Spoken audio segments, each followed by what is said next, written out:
sauter, comme ça, bonjour à toutes, bonjour à tous, je prie de m'excuser.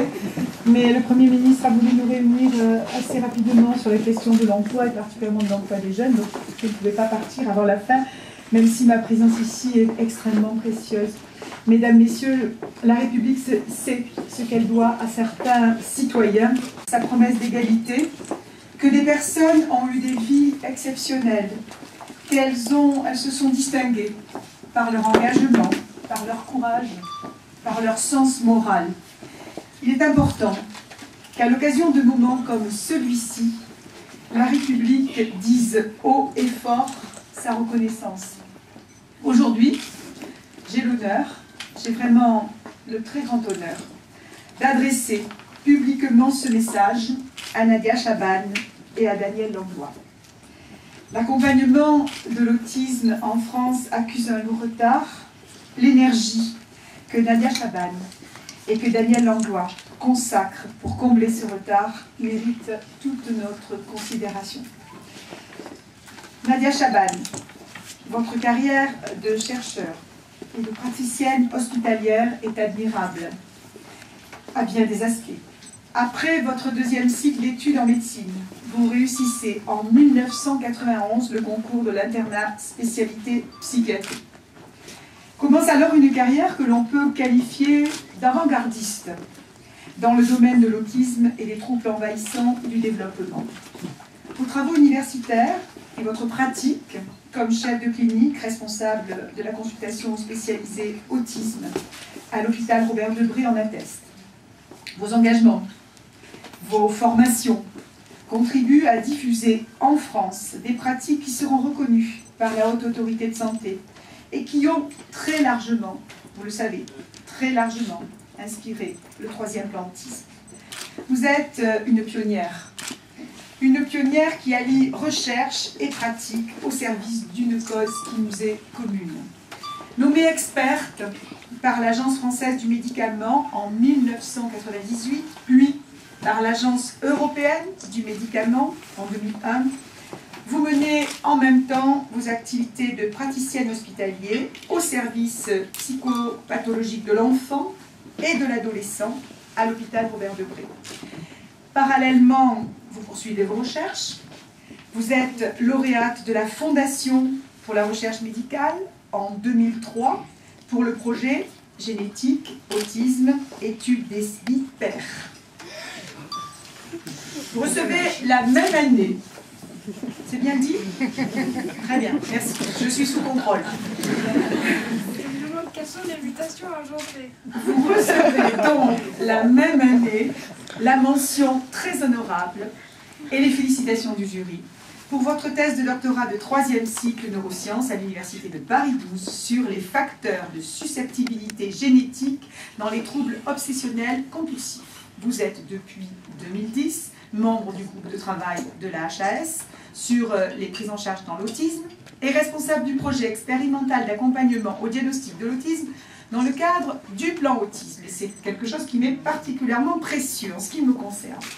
Présidente depuis 2012 du comité scientifique de l'Association pour la recherche sur l'autisme et sur les psychoses infantiles, vous jouez un rôle fondamental dans la création du diplôme interuniversitaire Paris-Île-de-France sur les troubles du spectre autistique en partenariat avec le CRA Île-de-France. Votre vie de praticienne ne vous empêche pas également d'être une auteure prolixe. Félicitations, vous êtes une femme complète.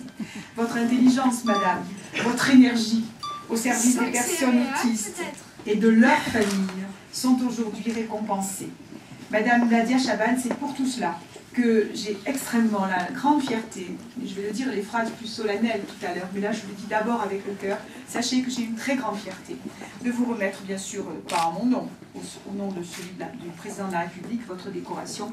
Et donc là, il faut absolument qu'on m'aide pour que je donne immédiatement. Il faut que je dise la phrase. Oui, merci. Donc, au nom du président de la République et en vertu des pouvoirs qui nous sont conférés, nous vous faisons chevalier de la Légion d'honneur. de recevoir cette décoration de votre part et je vous remercie de l'immense honneur que vous me faites ce soir. Si je suis ici aujourd'hui, c'est que la question de l'autisme, effectivement, a été pour moi l'essentiel de mon implication professionnelle. Et la rencontre s'est faite très tôt. Même avant le début de mes études de médecine, ce fut une rencontre livresque où je découvrais des enfants qu'on décrivait comme inatteignables, coupés du monde, coupés des émotions. Et le choix de la pédopsychiatrie a probablement découlé aussi des questions que je me suis posées alors. La rencontre décisive fut mon passage en tant qu'externe, puis interne, dans le service du professeur Dugas, à l'hôpital Robert Debré, auprès de Manuel Bouvard, et lors de la création de la consultation spécialisée autisme, première consultation à Paris pour donner des diagnostics et consultation surtout demandée par les familles. Et l'aventure humaine commençait là, et quelle aventure! Je dois vous dire que je ne pensais pas qu'elle serait si riche en émotions, en défis, en challenge, en rebondissements, voire même en bataille parfois. Car entrer dans le monde de l'autisme était alors comme un choix partisan, où concepts, théories et pratiques variaient en fonction des écoles auxquelles on appartenait, des influences théoriques ou des dernières nouveautés scientifiques. Et c'est cette position scientifique, rigoureuse et parfois astreignante, peut-être moins avenante comme ça dans l'immédiat, que j'ai choisie, portée en cela par des rencontres d'exception qui m'ont guidée sur le chemin, non seulement de la compréhension, mais surtout des interrogations. Je pense ici avec émotion au professeur Marie-Christine Mourin, qui m'a toujours fait confiance dans le développement de nos actions dans les troubles du spectre autistique, à Monica Zilbovicius, qui est parmi nous, à Catherine Barthélémy, Bernadette Roger et tous mes collègues de la RAPI. Donc c'est au travers de ces rencontres, de mes passages dans les laboratoires de génétique, d'imagerie cérébrale, des discussions avec des chercheurs en neurosciences, en neuropsychologie, en sciences de l'éducation, que je me suis, je dirais, enrichie et que je me suis en permanence remis en question quant à la question de l'autisme. Si ce n'est que tout cela m'a amené à une certitude, celle que plus nous intervenions rapidement auprès de ces jeunes enfants, plus nous étions stimulants à une période où le cerveau peut encore se modifier, plus nous avions une chance de modifier la trajectoire développementale de ces enfants et de limiter leur handicap. Et c'est ce modèle, associant reconnaissance très précoce des troubles et intervention précoce, dès les premiers signes d'alerte, qui a été au centre de mes préoccupations ces dernières années. Intervenir le plus tôt possible, accompagner le plus efficacement possible les parents pour influer directement sur l'adaptation de leur enfant. Et j'ai donc défendu ce modèle avec tous mes collaborateurs, avec la certitude d'être là au cœur de la question des nouvelles voies de soins, d'éducation et d'accompagnement dans l'autisme. Je l'ai défendu effectivement lors de la réflexion menée par la Haute Autorité de Santé, sous la direction remarquable du professeur Évrard, et je le remercie ici pour la qualité et la justesse de l'ensemble de ce travail. Et j'ai pu, Madame la Ministre, mesurer l'importance de votre application et celle de l'ensemble de votre équipe, ainsi que la pertinence de vos positions sur ces questions cruciales dans le cadre des travaux d'élaboration du 3e plan autisme. Travaux ambitieux et résolument tournés vers l'innovation. Certes, on nous dira que ce plan ne peut être parfait d'emblée. Il ne peut l'être au regard de l'énorme chantier que constitue la question de l'autisme en France. Mais je pense sincèrement qu'il a fallu mesure, courage et détermination pour mettre en avant les axes stratégiques urgents, les réelles priorités d'action dont les bases reposent sur les données récentes scientifiques. Ces axes, ils vont impliquer dès lors des acteurs essentiels, l'université et le monde de la recherche, les structures et réseaux sanitaires et médico-sociaux, l'éducation nationale et aussi le monde du travail.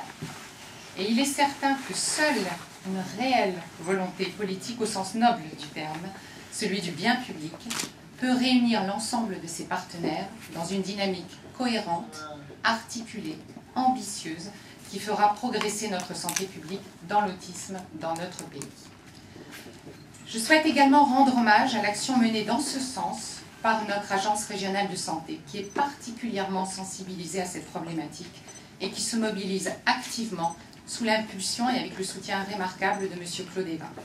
Et ce, afin de nous aider à améliorer et à harmoniser nos pratiques sur l'ensemble du territoire de l'Île-de-France. Mais cette journée, c'est aussi l'occasion pour moi de rendre hommage ici à l'ensemble de mes collaborateurs qui m'en font la joie d'être tous présents. C'est une équipe généreuse, énergique et professionnelle que je vous présenterai, qui n'a pas hésité à se lancer avec moi vers de nouveaux projets nouveaux. Car il a fallu, somme toute, bouleverser les habitudes, les références, travailler un peu sans filet et prendre aussi inévitablement des risques.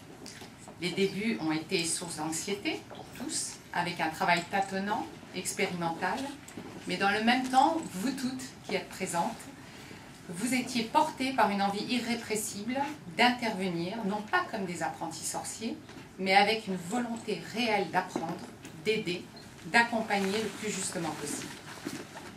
Vous m'avez fait quelquefois le reproche d'avancer sans garde-fou ou d'aller un peu trop vite, mais vous avez fait preuve d'un engagement sans faille, un travail permanent de recherche, de formation qui nous a permis d'enrichir notre pratique, d'ajuster nos objectifs et d'aider les enfants. Vous m'avez appris le bonheur de travailler en équipe avec les mêmes objectifs, la même envie, au-delà des aspirations et des préintentions toutes personnelles, mais avec essentiellement l'envie d'innover et d'améliorer le cours des choses. Et sachez que c'est un grand honneur de travailler avec vous à cette fin. Je voudrais également partager cette décoration avec les parents, qui nous ont confié leur très jeune enfant et parfois leur premier enfant. Et chacun de nous mesure ici à quel point cela peut être difficile. Je les remercie de nous avoir fait confiance, de nous avoir suivis, d'avoir accepté de devenir nos collaborateurs dans cette aventure. Vous, parents, et forcément je me tourne vers toi, Daniel, qui le représente si bien et si dignement, vous avez vraiment fait partie de mes formateurs, de ceux qui m'ont appris à observer, à comprendre, mais aussi à espérer sans relâche le progrès, le changement, aussi infime puisse-t-il paraître au début. Les parents, si je les vois dans un premier temps démunis et effondrés par un diagnostic douloureux, car il est douloureux, je les vois surtout, au fil du temps, être capables de trésors d'ingéniosité et d'adaptation. Car les parents d'enfants autistes, ce sont à la fois des parents aimants, des parents qui éduquent autrement, ceux qui apprennent eux-mêmes pour mieux aider leur enfant et ceux qui luttent aussi contre nos contradictions parfois. J'ai donc été portée par ces rencontres humaines, intenses et parfois déstabilisantes parce qu'elles remettent en question le savoir académique, elles en soulignent les limites et les failles, et c'est ce qui a aussi nourri ma conviction qu'il fallait changer nos pratiques, bousculer nos habitudes et lutter contre les résistances inévitables au changement que nous allions rencontrer chez nous-mêmes, mais chez la plupart des acteurs intervenant sur la question de l'autisme. Alors Daniel, c'est une vraie leçon d'humanité, d'amour et de respect que j'ai reçue grâce à vous, mais aussi d'opiniâtreté, de volonté, de courage. Et c'est ce qui oblige à refuser le compromis et les pis-aller. Et puis il me serait difficile de ne pas dire un mot des enfants, de ces petits que nous recevons tous les jours et qui nous obligent à l'humilité et à se confronter à nos propres limites. Mais ce qu'il faut retenir, ce qui nous pousse à continuer toutes, ce sont tous ces moments de joie qu'ils nous offrent au travers des progrès qu'ils font. Ce qui nous anime tous, c'est lorsqu'enfin nous voyons un sourire, un regard direct, un échange de jeux avec la volonté de partager enfin. Et si vous passez dans notre unité, et certains d'entre vous sont passés, M. Calavalleri, je pense à vous tout particulièrement, vous nous avez entendus acclamer, applaudir, rire, parce qu'il y a là une véritable émotion partagée. Il n'existe donc pas, j'ai envie de le dire, de prêt-à-penser tenable dans l'autisme, ni de position confortable, ni conformiste, mais une permanente remise en question que les enfants se chargent de nous souligner. Je commence souvent les cours aux étudiants en leur précisant que tout ce que je leur transmets, tout ce savoir n'est que le reflet de ce que l'on croit comprendre aujourd'hui, mais que tout doit être repensé, revu à la lumière des nouvelles approches psychoéducatives et des nouvelles connaissances en neurosciences. À eux de savoir douter et de s'interroger en permanence pour avancer.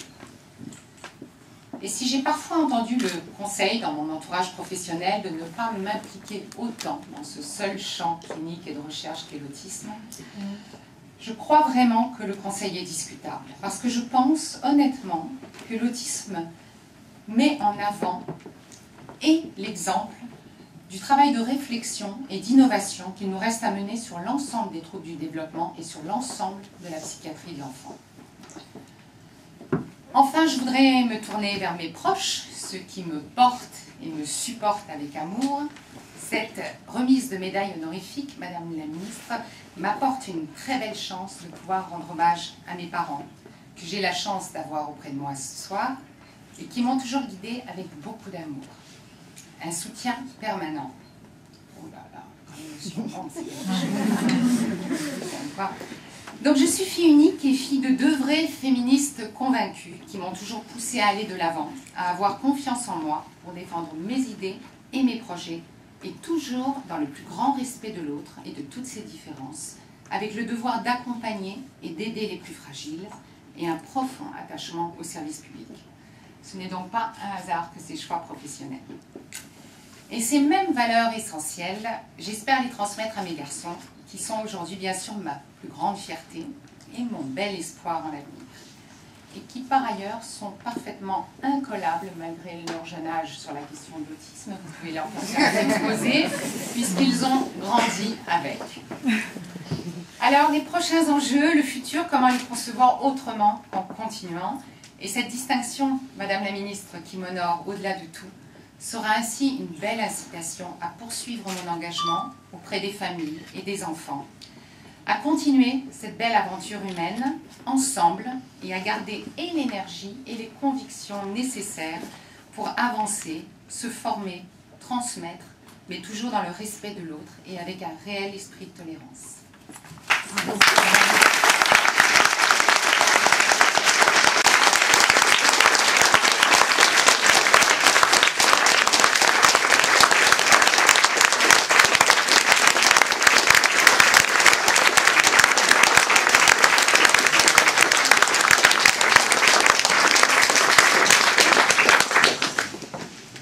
Danielle Langlois, il est à côté.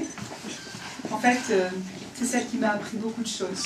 C'est pas marqué dans mon papier, mais elle m'a pris par la main, elle m'a fait rencontrer des parents, des enfants.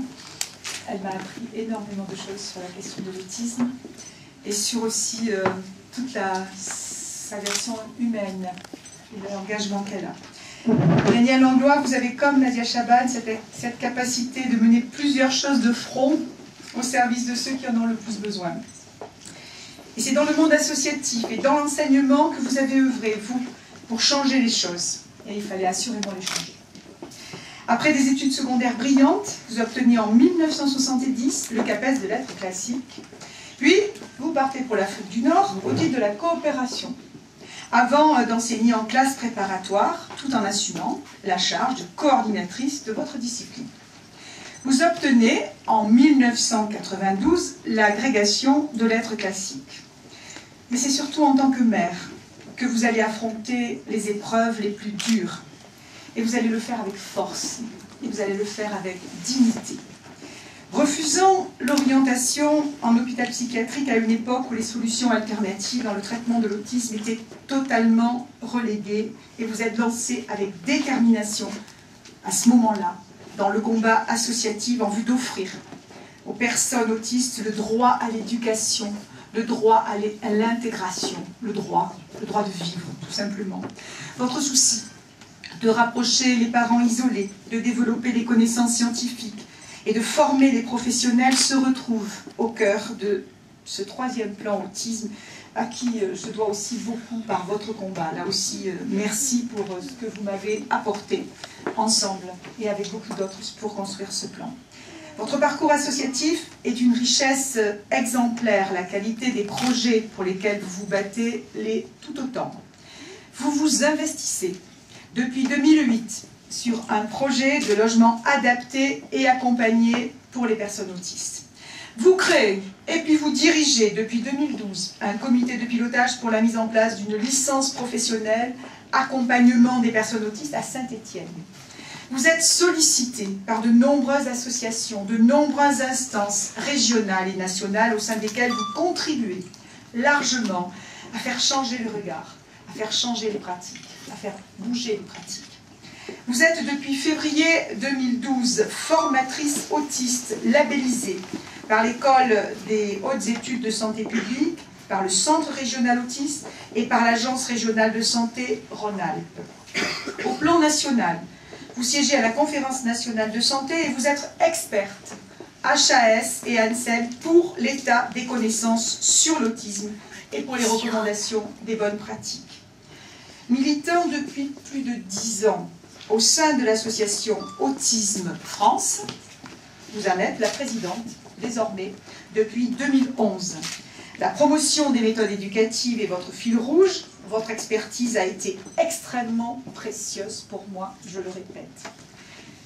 C'est donc pour toutes ces raisons, pour votre engagement public, pour votre vérité à titre personnel, pour votre engagement personnel, pour ce que vous êtes, madame, que moi aussi je suis très honorée de vous remettre une décoration au nom de la République et au nom du président de la République.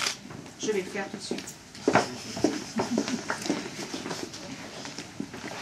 Alors, au nom du président de la République et en vertu des pouvoirs qui nous sont conférés, nous faisons chevalier de la Légion d'honneur.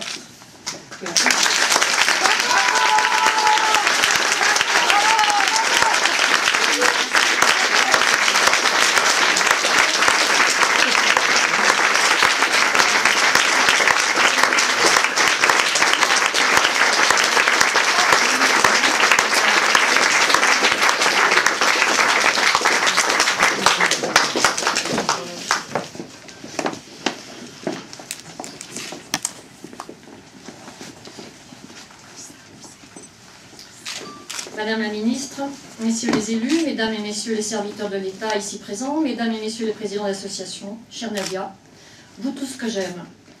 Je ne vais pas insister sur l'émotion que je ressens à recevoir cette médaille, tout le monde le sait, et depuis longtemps. Je n'aurais même jamais imaginé qu'un jour cet honneur me serait accordé. Je me suis demandé avec humour quels pouvaient être les mérites éminents, j'ai cru comprendre que c'était le critère pour être décorée, qui justifiait ma médaille. J'ai passionnément aimé mon métier d'enseignante, je crois l'avoir fait avec conscience et sérieux, mais cela ne me distingue pas des centaines de milliers d'enseignants qui ont vécu et vivent leur métier avec le même amour. J'ai eu de la chance, j'ai pu enseigner les matières que j'aimais, entre autres le latin et le grec, au niveau que je souhaitais. Je suis maintenant formatrice régionale en Rhône-Alpes. Transmettre même un tout petit morceau de la mémoire de l'humanité, c'est une expérience absolument fabuleuse, qui chaque fois crée, dans un échange, une communauté nouvelle. J'y ai toujours été sensible. Je milite depuis longtemps dans le champ de l'autisme, mais nous sommes nombreux aussi à le faire. Peut-être alors ma contribution à la patrie a-t-elle consisté dans mon obstination, à faire admettre au pays qui est le mien, et que j'aime tant, sa collection d'erreurs en matière d'autisme, son scandaleux retard, le comportement ringard et un peu verrouillé d'une caste certaine de professionnels qui se sont trompés sur l'autisme et ont fait tant de mal aux familles. Cet ordre, auquel maintenant j'appartiens, à l'origine militaire, vous aurez remarqué, même origine que militante, entre en résonance avec la combattante que je suis devenue, bien malgré moi. On ne devrait pas être obligé de faire la guerre, mais parfois on n'a pas le choix. Je l'ai fait pour mon fils, mais aussi pour toutes les familles que j'ai rencontrées, que j'ai vues souffrir, que j'ai essayé d'aider, souvent bien maladroitement, je le reconnais. Je l'ai fait pour faire reculer l'ignorance, la maltraitance, la discrimination. Je l'ai fait pour que tous nos enfants puissent avoir une vie citoyenne et digne, comme tout le monde. Pas de doute, puisque la République m'honore, j'ai même modestement rendu service à ma patrie, en participant pour une toute petite part à lui ouvrir les yeux, je pense, en ce qui concerne l'autisme. Mon inaptitude totale à la langue de bois et mon caractère épouvantable sont, paraît-il, légendaires. L'avantage, c'est que personne n'attend de moi que je fasse un discours convenu. Aussi m'en tiendrai-je à seulement dire ce que j'ai sur le cœur. C'est d'abord à vous, Madame la Ministre, que je pense.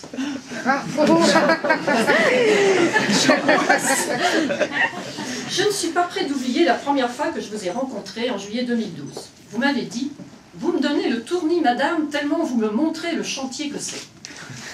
Vous aviez déjà tout compris et vous aviez déjà pris votre décision. Chantier est vraiment le mot qui convient, puisqu'à peu près tout est à construire. Vous avez vite compris, Madame la Ministre, que le casque de chantier était un outil de protection indispensable dans le monde de l'autisme, car on y prend vite des coups. Je rends hommage à votre cran, Madame la Ministre, car vous en avez pris des coups, de la part de ceux qui n'ont pas accepté vos choix.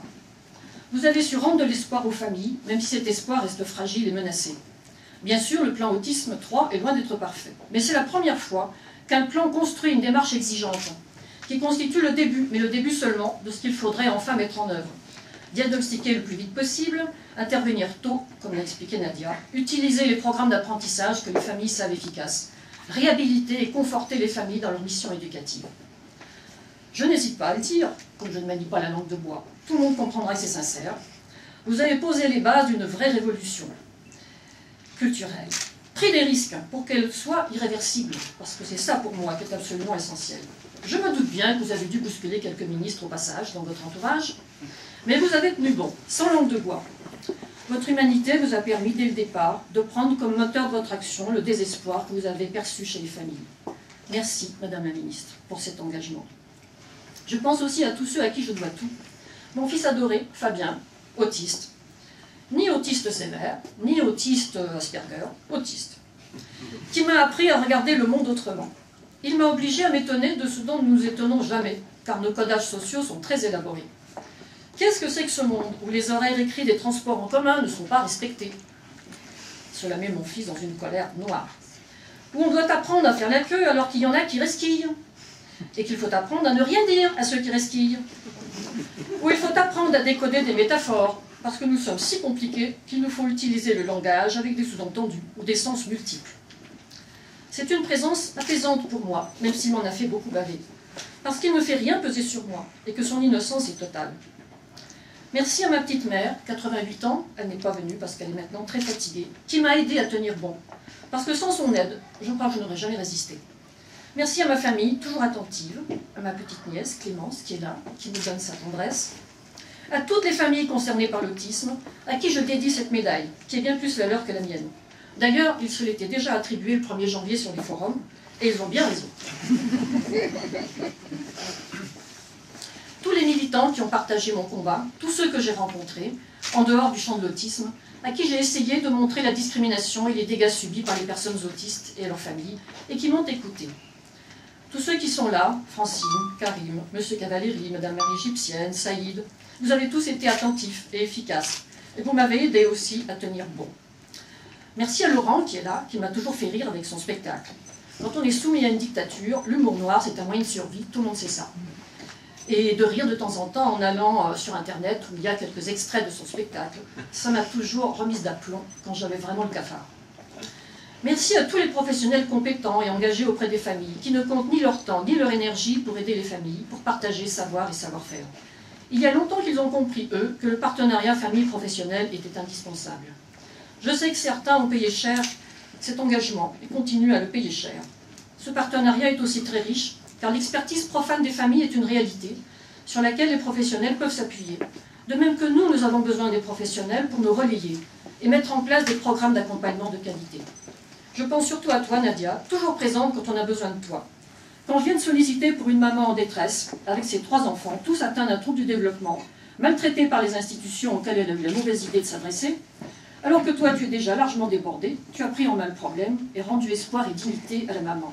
Merci. Avec quelques autres professionnels hyper compétents aussi, tu m'as permis de restaurer ma confiance dans les médecins hospitaliers, confiance largement détruite par une expérience personnelle banalement désastreuse, si je puis m'exprimer ainsi. Alors, Madame la Ministre, pour finir, pour paraphraser une phrase légendaire, dont j'espère qu'elle ne nous portera tort ni à l'une ni à l'autre, si vous le voulez bien, c'est avec vous que moi aussi je fais un rêve. Demain, je me réveille, et je ne suis pas morte de peur, comme des milliers d'autres parents, en me disant dès le matin, pourvu qu'il n'arrive rien à mon fils, pourvu qu'il ne panique pas dans une situation imprévue, et ne se retrouve pas en hôpital psychiatrique, entravé et bourré de médicaments, comme c'est arrivé à tant d'adultes, comme lui. Demain, je me réveille, et comme des milliers d'autres familles, je ne pense pas qu'il serait préférable que mon fils meure avant moi, pour que je n'ai pas à redouter de le laisser aux mains de professionnels, souvent incompétents en autisme, qui le rebaptiseront psychotique et le maltraiteront, au minimum par défaut, en ne continuant pas avec lui tout le travail éducatif accompli pour le rendre autonome, ce qu'il est, et l'apaiser, ce qu'il est aussi, lui permettre d'être heureux, ce qu'il est aussi, et c'est bien pour moi l'essentiel, même s'il est très autiste. Demain, je me réveille et je n'ai plus à écouter au téléphone des mamans au bout du rouleau qui n'arrivent pas à obtenir un diagnostic, qui se font dénoncer aux services sociaux pour certaines, parce qu'elles refusent l'hôpital de jour, le CAMS qui récuse le diagnostic du centre de ressources autisme, mamans qui n'ont pas l'argent pour s'offrir les professionnels libéraux qui les aideraient et ne trouvent pas les services de qualité nécessaires. Pitié, s'il vous plaît, pour toutes ces mamans qui ont un ou plusieurs enfants autistes. Déjà, c'est une double peine, sur lesquels parfois on s'acharne de manière haineuse. C'est pas toujours, mais cela existe quand même fréquemment. Triple peine. Et que dire si elles ont la malchance d'avoir un nom d'origine étrangère? Quadruple peine. De cela, moi, j'ai très mal. C'est une grande souffrance pour la militante associative que je suis. Demain, je me réveille et les adultes qui n'ont jamais rien eu, ni diagnostic, ni soutien éducatif, ne passent plus leur vie en hôpital psychiatrique, ou pire, en UMD, jusqu'à ce que mort s'en suive. Demain, je me réveille et je n'apprends plus que les familles terrorisées par les menaces, par exemple, de patine ou autre maltraitance, le pataugeoire, l'atelier compte, prennent la fuite en Belgique, parce que là-bas, comme dans d'autres pays occidentaux, les enfants autistes ont la chance d'être scolarisés. En France, malgré d'indiscutables progrès, il faut aussi le dire, quand c'est positif, et parfois de vraies réussites, je n'hésite pas aussi à le dire, la scolarisation de nos enfants reste encore souvent une option. Et les familles cherchent ce qu'entre nous nous appelons une école accueillante, comme si toutes les écoles par définition ne devaient pas l'être. Demain, je me réveille, là je vous donne une idée, Madame la Ministre, et une immense campagne de sensibilisation du grand public vient d'être organisée sur les chaînes publiques. Chaque Français dorénavant sait identifier une personne autiste, apprend à savoir se conduire avec elle, ne fait plus de pétitions pour qu'elle quitte l'école ou le quartier, et les entreprises découvrent la rigueur, la fiabilité et les immenses qualités de nos enfants. Les enseignants formés et suffisamment aidés par du personnel compétent, présent dans l'école, assument leurs tâches avec plaisir et détermination. Les personnes autistes, enfants comme adultes, vivent très largement en milieu ordinaire au milieu de nous tous. Un beau rêve, n'est-ce pas? Demain, je me réveille et les professionnels qui, à des titres divers, accompagnent nos enfants sont tous devenus compétents en autisme, avec des compétences actualisées, rangent au placard leur délire interprétatif et se mettent au travail pour comprendre les besoins éducatifs des personnes autistes. Je n'entends plus jamais dire que nos enfants ont choisi d'être autistes, qu'ils sont fous, qu'ils ont besoin de l'hôpital, que la sexualité infantile est un barrage contre l'autisme, qu'il ne faut pas intervenir et respecter le choix des sujets dits autistes, que les personnes autistes n'ont pas de vie psychique et n'entrent pas dans l'humanité. Petite anthologie résumée de ce que nous impose la dictature actuelle. Freudo-lacanienne, encore bien puissante. J'ai partagé ce rêve avec vous, Madame la Ministre. Je sais que vous le comprenez. Pour le moment, ce n'est qu'un rêve, mais c'est le rêve de toutes les familles, je crois bien. Ne nous abandonnez pas, Madame la Ministre. La situation reste explosive, parfois tragique. Les lobbies qui refusent tout changement sont puissants et bien organisés, et la détresse des familles reste immense. Les rares îlots d'excellence, comme j'aime à le dire, parce qu'il y en a, ont des listes d'attente phénoménales. Je faisais hier une formation en binôme avec une directrice de CESAD, 112 enfants en liste d'attente. C'est un exemple parmi d'autres. Les familles n'en peuvent plus d'entendre ressasser des âneries imposées à grands frais aux contribuables alors qu'elles manquent de tout, et que leurs droits élémentaires ainsi que ceux de leurs enfants ne sont pas toujours respectés. Droit au diagnostic, à un deuxième avis médical, à la scolarisation, à un accueil digne dans le service de leur choix. Vous avez su, Madame la Ministre, mobiliser autour de vous une équipe qui sait se retrousser les manches. J'ai pu le voir en Belgique, où vous m'avez fait l'honneur de m'accepter dans votre délégation. C'est à vous tous, membres de cette équipe, qui avez relevé le défi de ce monumental chantier, qu'est confié le sort des 500 ou 600 000 personnes autistes en France. Protégez-les, sortez-les de l'hôpital où ils n'ont rien à faire. Laissez-les vivre dans le respect de leurs différences, le plus largement possible dans la cité, avec le soutien nécessaire. À vous tous qui avez ou aurez la responsabilité de veiller sur des personnes autistes à un titre ou à un autre, apprenez à les connaître, à répondre à leurs besoins. Ils ont soif de partager notre monde, même si c'est un exercice fatigant pour beaucoup d'entre eux. Car franchement, nous sommes parfois, nous, bien déconcertants pour eux. Ils ont soif de pouvoir communiquer, comme tout un chacun, leur joie, leur peine, leur souffrance, leur goût. Ils sont fiers quand ils deviennent autonomes, même s'il faut 20 ans parfois pour y arriver. Et ils aiment aussi se rendre utiles et se fondre dans la vie ordinaire le plus possible, comme tout le monde. Mais ils auront toujours besoin de notre vigilance, sauf exception, de votre vigilance, celle qu'on doit aux plus vulnérables. Aujourd'hui, grâce à vous tous, l'autisme est à l'honneur. Merci Madame la Ministre de nous avoir fait cet honneur conjoint à Nadia et moi, de mettre l'autisme à l'honneur. C'est un grand bonheur pour moi, une grande reconnaissance aussi pour la cause que je défends. Merci à tous. Bravo! Bravo!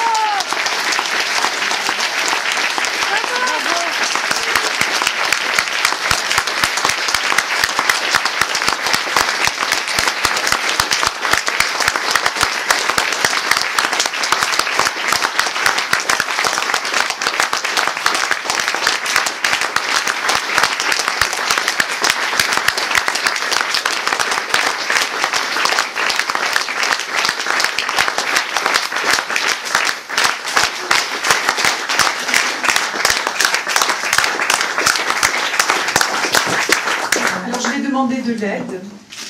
Si tu veux bien, Claude Evin, veux-tu m'aider? Voulez-vous m'aider à remettre à ces deux femmes exceptionnelles un bouquet de fleurs à chacune? Ça sera bien que ce soit de ta part.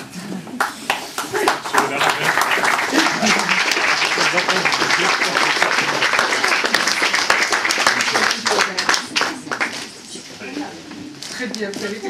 Elle demande si elle a été convenable. Je vous remets aussi. Hein. Oui, bien sûr.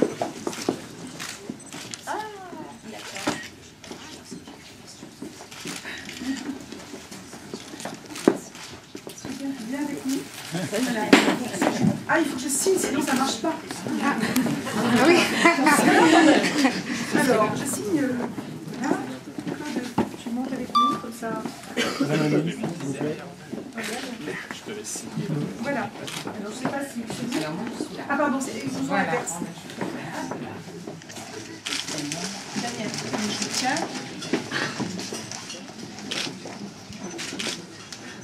Mais cette fois, c'est vrai. C'est signé. Voilà, donc je mets un quota homme, un seul. Il en faut un alibi. Ah, peut-être voilà. Le micro, c'est... Vous voulez qu'on descende? Oui, voilà. C'est ça qui est micro. Donc l'alibi avec nous, c'est l'arrivée. C'est moi qui suis fière. J'ai pas de décoration, je suis fière d'être au milieu.